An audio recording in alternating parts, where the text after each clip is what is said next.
এভারেজে বাংলাদেশে যে পিসি কনজিউমাররা রয়েছে তাদের ম্যাক্সিমামই দেখা যায় যে পিসি বিল্ডের সময় তাদের বাজেট হয়ে থাকে 50 থেকে 60,000 টাকার আশেপাশে। আর তাদের মেইন যে ডিমান্ড বা পারপোসগুলো থাকে সেগুলো যেমন গ্রাফিক্স ডিজাইনিং, ওয়েব ডেভেলপমেন্ট বা ফ্রিল্যান্সিং এর কাজ করা বা বাসার প্রথম একটা পিসি। সো এইগুলোই থাকে তাদের বেসিক নিডস। তাই আজকে আমি হাজির হয়েছি 48K এর একটা পিসি বিল্ড গাইড ভিডিও নিয়ে। আপনাদের সাথে আছে আমি AI Rafi. Welcome to PC builder Bangladesh.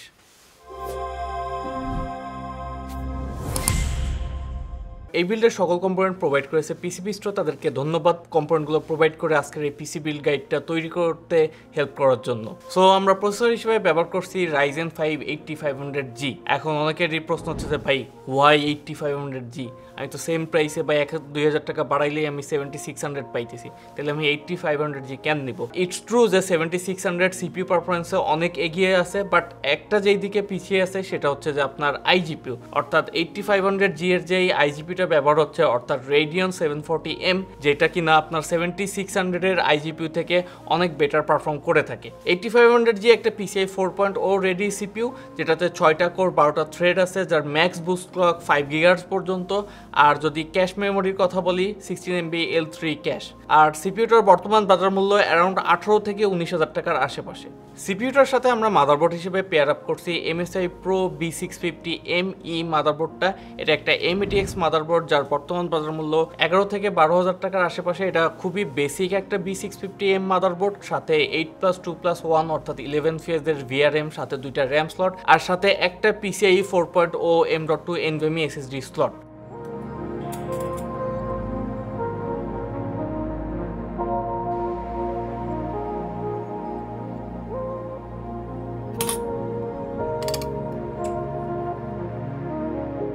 Primary storage বা বুট ড্রাইভ হিসেবে আমরা ব্যবহার করছি WD Black SN7100 512GB NVMe SSD। এটা একটা PCI 4.0 NVMe SSD, যার বর্তমান বাজার মূল্য 6 থেকে 6,500 টাকার আশেপাশে। এর বাইরে যদি আপনার এক্সট্রা কোনো স্টোরেজের প্রয়োজন হয় সেক্ষেত্রে আপনি SATA SSD বা SATA HDD পারচেস করতে পারেন।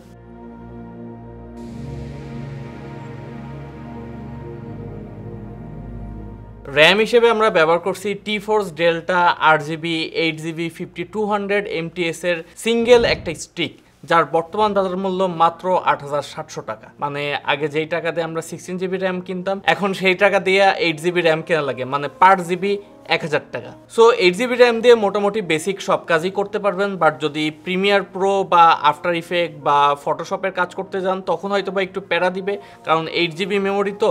আর 8500G-তে যেহেতু একটা আইজিপিও আছে, সো 8GB র্যাম লাগাইলে দেখা যাবে যে 2GB আপনার আইজিপিও রিজার্ভ করে রাখছে। সেক্ষেত্রে আপনি ইউজেবল ক্যাপাসিটি পাবেন 5.8GBর মতো। সো আপনার হাতে যদি এক্সট্রা 8,000 টাকা বাজেট থাকবে তাহলে রেকমেন্ডেড থাকবে যে সিঙ্গেল একটা 16GB স্টিক নেওয়া বা 8 দুইটা স্টিক নেওয়া।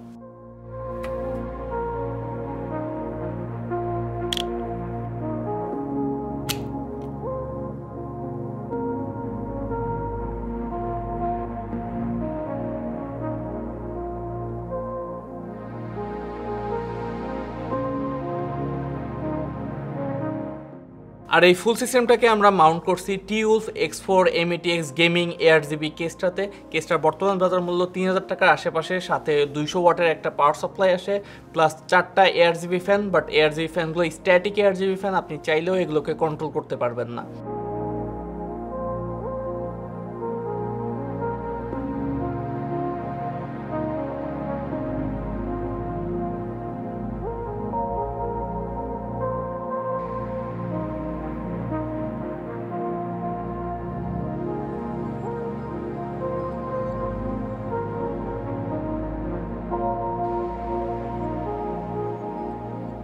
সো এই ছিল মোটামুটি আজকের আমাদের 48K এর একটা পিসি বিল্ড গাইড। আপনি যদি ইন্ডিভিজুয়াল প্রোডাক্টগুলোর মার্কেটের প্রাইস অ্যানালাইসিস করেন তাহলে টোটাল কস্ট দাঁড়াবে অ্যারাউন্ড 48K to 49K এর আশেপাশে।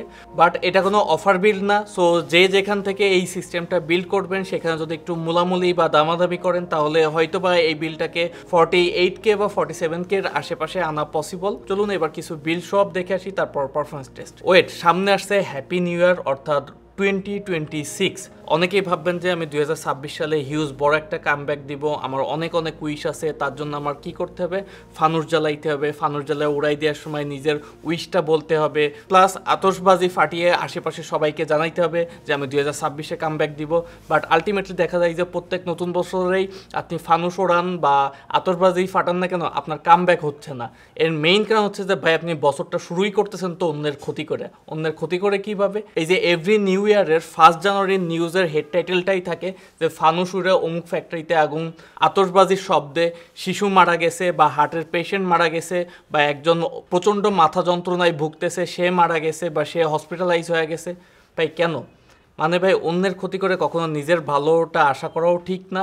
চলুন আমরা সকলেই মিলে একটা শপথ করি, আসছে 31 ডিসেম্বর আমরা কোনো প্রকার ফানুস ওড়াবো না, প্লাস কোনো প্রকার আতশবাজিও পোড়াবো না।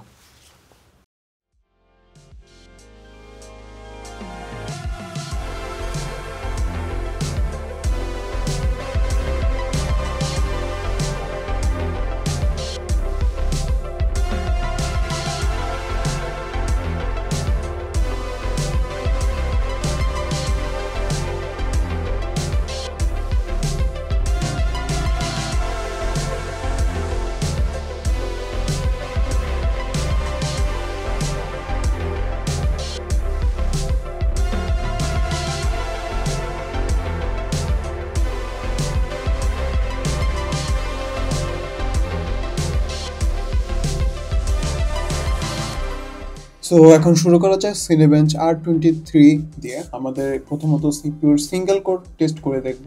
আমাদের সিঙ্গেল কোর স্কোর এসেছে 1691, মাল্টি কোর স্কোর এসেছে 11230-এর মতো। যেহেতু শীতকাল, আমাদের সিপিইউটির আইডল টেম্পারেচার ছিল 35°C মতো, এবং সিপিইউটি যখন ফুললি স্ট্রেস দেওয়া হচ্ছিল এবং সিপিইউটির ম্যাক্সিমাম টেম্পারেচার হিট করেছিল 73.8°C, তো বলা যাচ্ছে 74°C। দেন চলে যাচ্ছে আমাদের গিগবেঞ্চ 6-এ।